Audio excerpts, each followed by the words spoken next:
Hello everyone. In this presentation we will see more about the STAR process.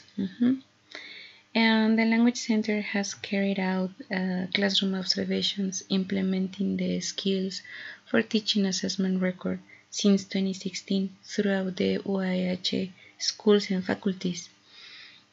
Many language teachers have had the experience of going through this journey in the professional development, where they've had the opportunity to identify the teaching areas where they show exceptional competence and areas they want to improve, and to implement the language teaching cycle as well as the MIR books.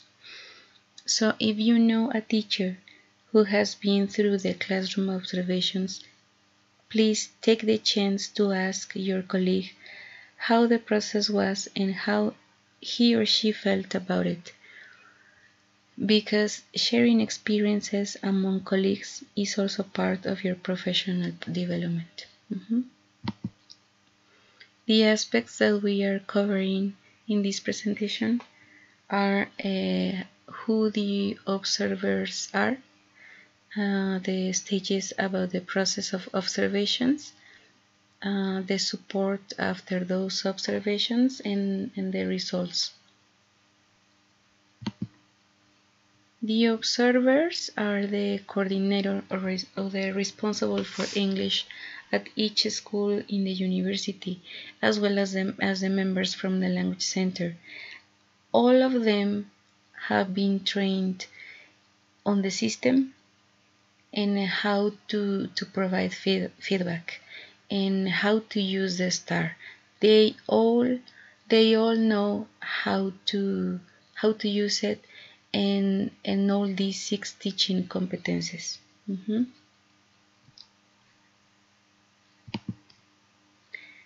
The stages that we follow in the process of observation is pre, while, and post. So to start, we as a Language Center inform the teachers about the visit beforehand.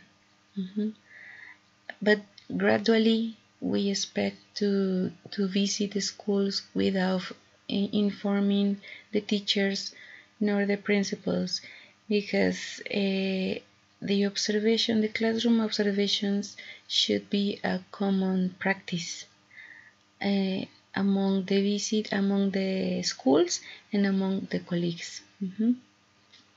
The teachers will plan for that visit in accordance with their syllabus, so it means that it is not necessary that you plan a special class for that. You must plan according to your program in your syllabus, following your syllabus. And we are suggesting this. Remember the documentation log. At documentation log, we always suggest to have a documentation log that is a teacher's portfolio. I'm sure that in a way you have something similar to a teacher's portfolio. It can be a folder or a portfolio, a digital portfolio that you have in a platform. But the point is that you have this portfolio or this documentation log. I'm going to show you more information about it. The documentation log, we call it in a more common way a teacher portfolio, which is a collection of relevant information about the student's progress and any other type of information that you want to include that supports your teaching. For example, you can include your lesson plans, your extra activities that you design for your students to complement your core material, or supplementary materials that you design to complement the book, the exams, the grades. In my case, I include lists of about participations, assignments, projects, things that I work with my students in my class. I always include those things in my portfolio. Once a teacher in a course, in a face-to-face course, told me that she used to have a folder as a portfolio. And she said, well, I have all these documents in my folder, so is there a teacher portfolio? And I said, yeah, it should be. Well, it could be a teacher portfolio, but the point is that you must have all those documents organized, because this teacher portfolio should have a professional appearance. So you should organize your portfolio according to the things that you consider that are important for your students, for you as a teacher, to contribute to your teaching. That is the most important thing about having a teacher portfolio that contributes to your teaching in all those decisions that we make in terms of activities. Sometimes we redesign lesson plans because they don't work, and sometimes they work with one group and they don't work with another group, so then we have to change them, we have to modify them, we have to redesign activities sometimes.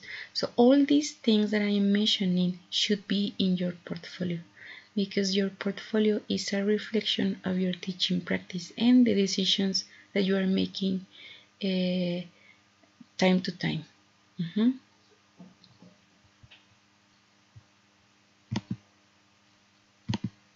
So I'm going back to the pre, while, and post process. So to sum up, to start, we are going to inform teachers about the visit, but gradually we expect not to inform teachers about the visit because the observations should be a common practice. Then teachers have to plan according to the program, following the syllabus. Something that you should remember is the documentation log. That is a teacher portfolio in which you can include the aspects that we mentioned. And then teachers should be ready with the lesson plan the moment of the visit. So when we visit the school, when we visit your class, we expect to have a physical lesson plan so that we see the activities that you design, how you plan, and the delivery. Then the observation takes place and feedback will be delivered immediately after the class. Sometimes teachers ask about the time. They say how much time you will be observing, or how long will the observation be. And I always say, well, the time will depend on the consistency of teaching. Do you remember that we mentioned something about it in the previous activity? And I said, remember this term because it has to do with the effectiveness of teaching.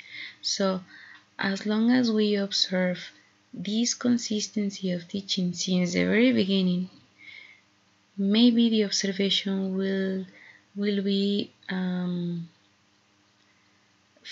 40 minutes long or 50 minutes long, or sometimes we will need more information about the teaching and we will spend more time in your class. So remember this, the time will depend on the consistency of teaching.